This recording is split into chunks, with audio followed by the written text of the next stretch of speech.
Whenever I hear the name Ariana Grande, my first thought is always, what is going on? What is she saying in her songs? What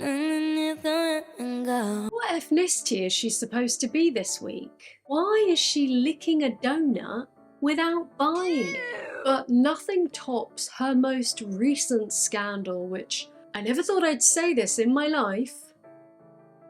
She f***ed Spongebob. I go to the bathroom and I see this girl crying over the sky, and I'm like, girl, we don't cry over guys here. Like, he literally looks like Spongebob. Who was married with a newborn infant. Yikes. And now there's all sorts of discourse about her previous relationships and their allegedly dubious origins, suggesting that she has a track record for knowingly getting romantically entangled with other women's boyfriends and now husbands.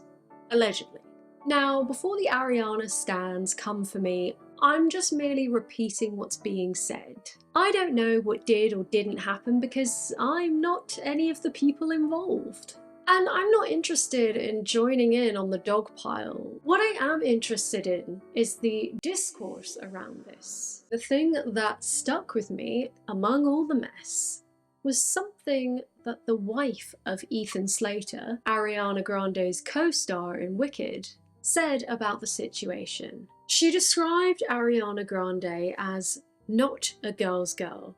My family is just collateral damage. The language choice here made my ears perk up because she's reacting to an incredibly traumatic and public breakdown of her family by using a phrase that I associate with locker rooms and pink fluffy diaries with the locks on. And I don't mean this as a criticism of her, more that being a girl's girl, or not being a girl's girl, holds more weight than I initially realised. It's actually a damning condemnation, which I would like to explore today. But first, let me quickly introduce myself. My name is Tara Mooney, and this is the only channel on YouTube where all videos are written and produced by a cow. She couldn't be in the video today because she's actually trying to score a Taylor Swift ticket, and she's going to be devastated when she realises that you can't pay for them in hay.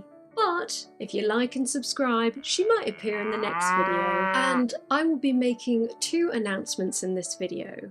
One now is that yes, I am aware that my hands are orange. What is that? Let's just acknowledge it so we can get past it and carry on with the video. Okay, make your jokes, make fun of me, go on, do it now, and now you can watch the video. As for the second announcement, that will be at the end of the video. So if Ariana isn't a girl's girl, where is she missing the mark? What makes a girl a girl's girl? I initially thought it was so simple. You know, it just describes a girl who enjoys being around other women and prefers the company of girls than guys. But oh no, it is not that simple. There's a lot more to it than that. Rule number 1. Never ever bring a girl down based on her appearance. Jealousy over their beauty or jealousy over the fact that they're seeing someone that you used to date is not an excuse. Rule number 2. Always let a girl know if their man is cheating or trying to cheat. Number 3. If you're dating a guy and you find nudes in his phone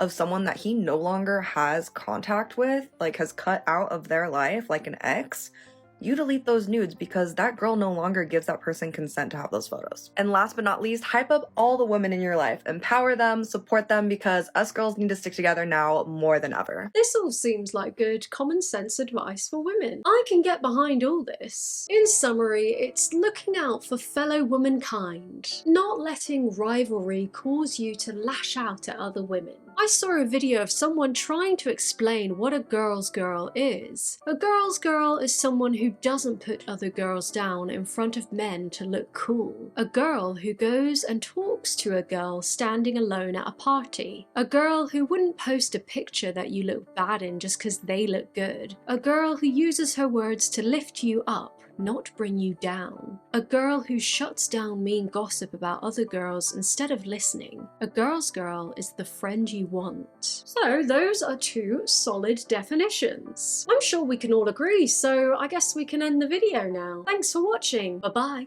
Bye-bye now. Bye-bye. Not so fast. There's more stuff, apparently. Okay, I don't understand girls who aren't girls. And by girls, I mean the following. I will never unfollow you on Instagram, even if we spent 45 seconds bonding over lip gloss in the bathroom of a bar and never speak again. We've met once in a random club toilet and bonded over the fact that both our exes were called Josh. I will never unfollow you. We've made that bond now. Why would I not want another friend as well? Why? I don't get that. I don't get the whole unfollow you. Wait, so unfollowing someone you met once and will probably never see again is against girl code? What if you like purging who you follow? What if your follower count must be an even number? Yeah, sisterhood and all that, but a digital detox should always be prioritized. If it takes me more than 30 seconds to remember who you are, you're out. I'm ruthless like that. I'm not like the other girls. I walked right into that one. Now, if that got you scratching your head, wait to hear some more social media girl etiquette. This has to be the best metric to really tell if the girl that claims to be a girl's girl is really a girl's girl. This only works for people who are like in the acquaintance to a friend tier, so if they're like your best friends, this doesn't really count. But if this friend or acquaintance meets your boyfriend for the first time, or even like your love interest, and within the next 48 hours she adds him to her close friends list, she's gotta go. There's absolutely no reason why my boyfriend has to know why you're crying at 2 a.m. in the morning. No way. Am I showing my age here by asking, is this a thing? I mean, she's not wrong, but how often does this happen? And don't you need to be on your own love interests social media to test this? I think we need a better way of determining if someone is or isn't a girl's girl. I will never put another woman down or take a man's side deliberately just to seem cool or one of the boys.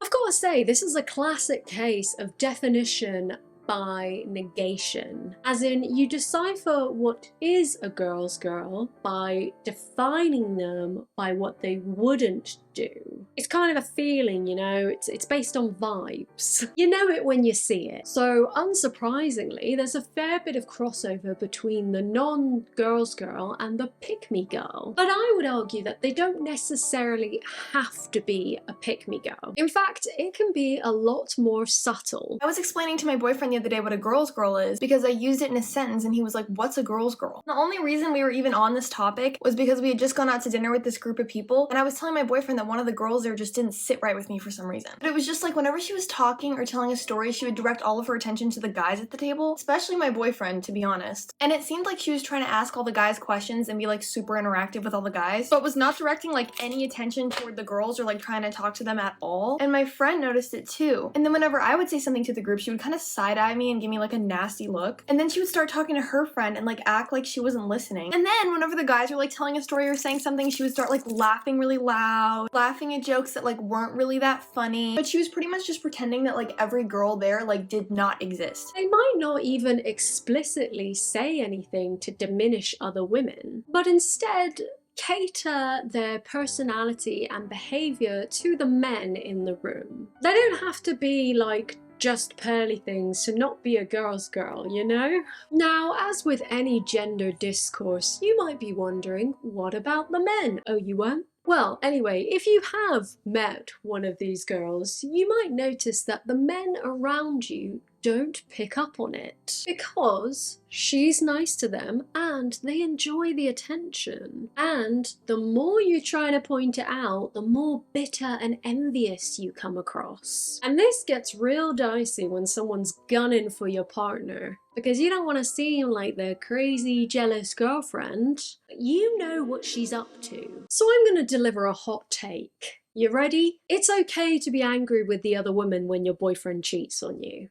I think this applies to all genders, by the way, but I'm specifically referring to women here because I noticed that when a woman is cheated on and she feels anger towards the other woman, you do occasionally see people weaponize feminism against them. Yes, you should be directing 99.999% of your anger at your partner because they are the one who cheated. They broke the relationship contract. And it takes two to tango, blah, blah, blah, blah, blah. However, if you knowingly get with someone in a monogamous relationship, that is unethical. I don't know what to tell you. And I do you think we often downplay that when discussing cheating? Like, I often hear people say things like, well, they don't know the person and they're not the one in the relationship, and no, I don't agree. It's mean. Quick editor's note here because I can anticipate the responses to that take. The reason why so many women say don't blame the other woman is because historically there has been a tendency for when wives have been cheated on to place more blame on her than their husband. And a lot of that is to do with internalized misogyny. It's to do with the fact that you don't want to blame your partner. You don't want to admit that they could do something like that to you. So it's just easier to blame the other person. And that lets men off scot-free. It reinforces the narrative that men just can't help themselves and, saves them from responsibility, which is wrong. So I think the pushback to that is don't blame the other woman at all. Don't even think about her.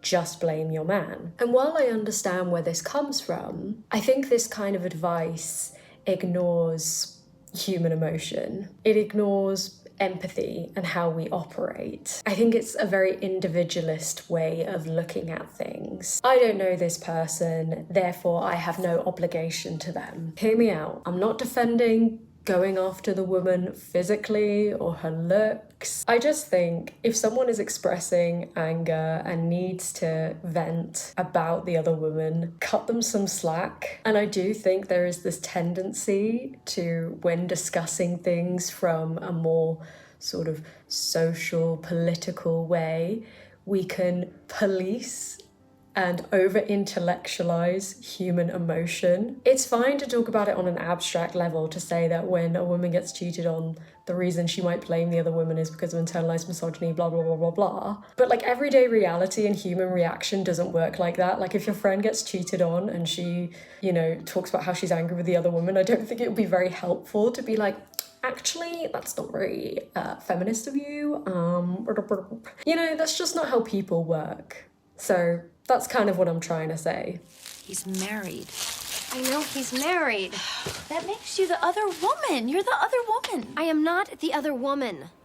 I'm not. I mean, I know I am, but I am not that woman. Please, Charlotte. I feel bad enough already. Good. You should feel bad. Do you ever think about how she'd feel if she found out? Yes, I think about it all the time. No, you don't. You think about what would happen to you if she found out. You don't think about her. She's just the idiot wife. You don't know anything about her. Okay, in a minute, I'm gonna suffocate myself in this bubble wrap. This isn't a joke, Carrie. They took vows. Vows he broke. I'm getting married in 3 weeks. How would you feel if someone did this to me? I would kill them. I mean, if you're not aware of it, then of course it's not your fault at all, right? But if you are, I'm glaring at you. Like the homophobic dog. Whitney Houston is her name. So why do women do this? Why do some women even actively seek out men in relationships? Now, I'm no psychologist, but I've got a guess. Self-esteem. Or lack thereof.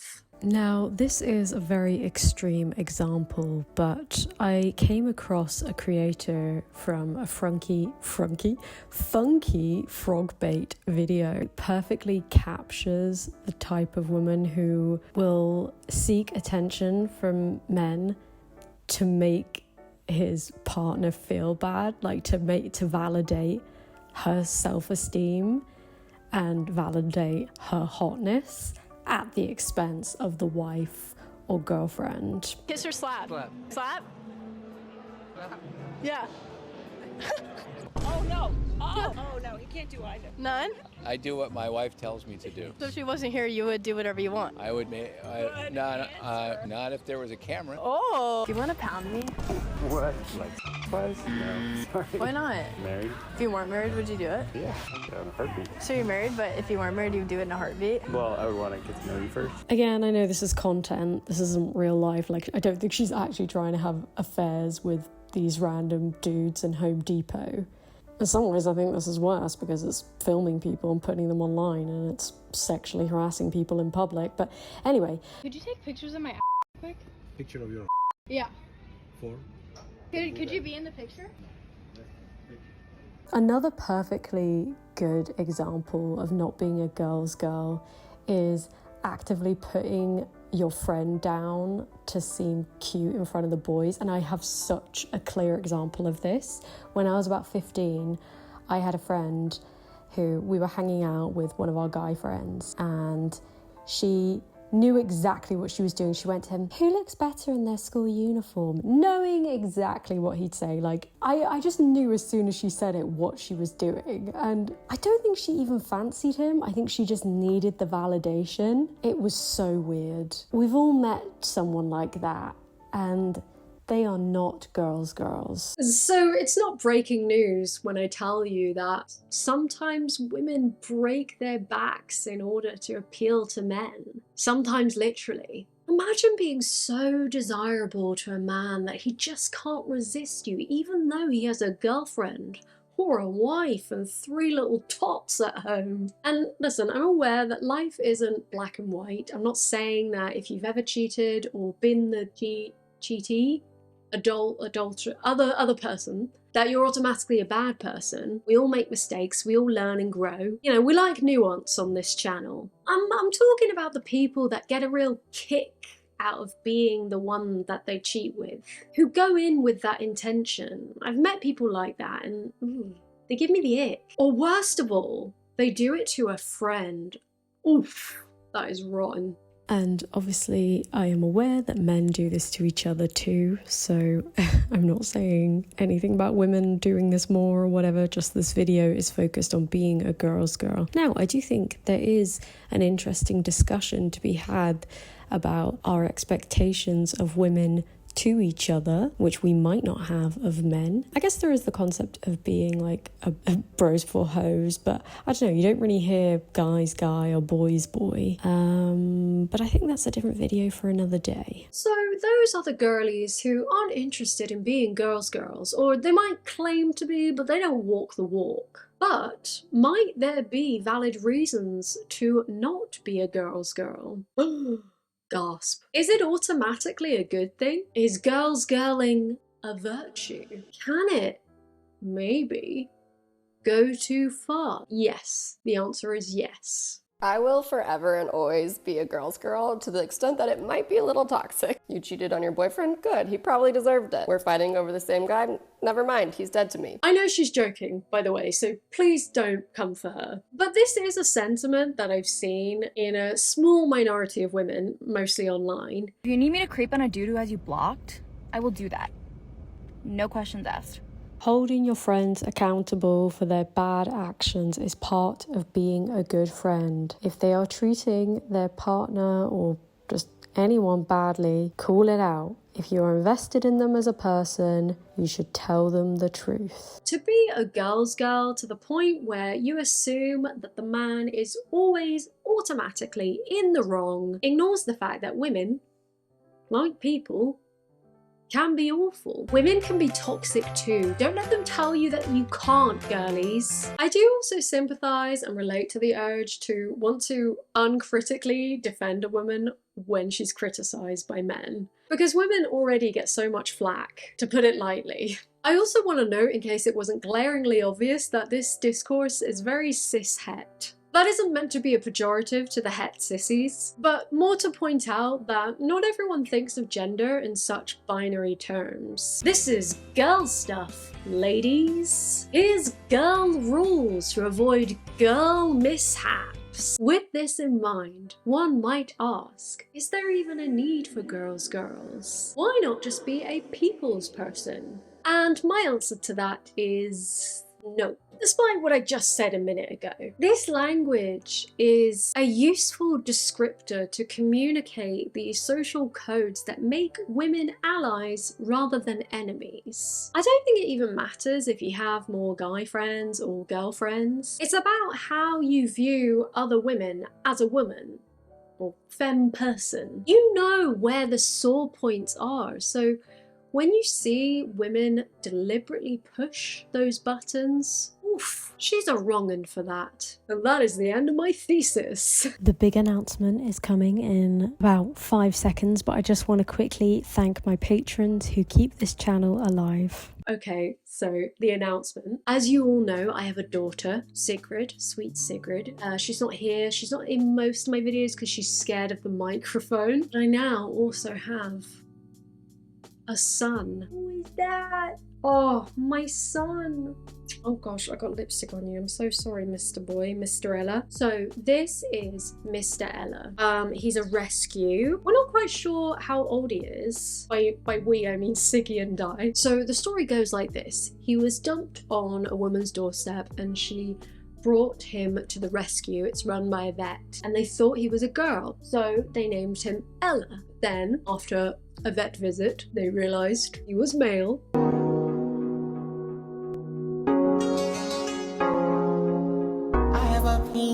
So now he's called Mr. Ella, which I think is very gender of him. It's not even on purpose that he's cow print. Like, I applied for a different cat and they said that one was taken and she was like, oh, this kitten is really confident. We think he'll get on with a dog. And then I met him and he was cow print. It's like, this is fate. This is actually fate.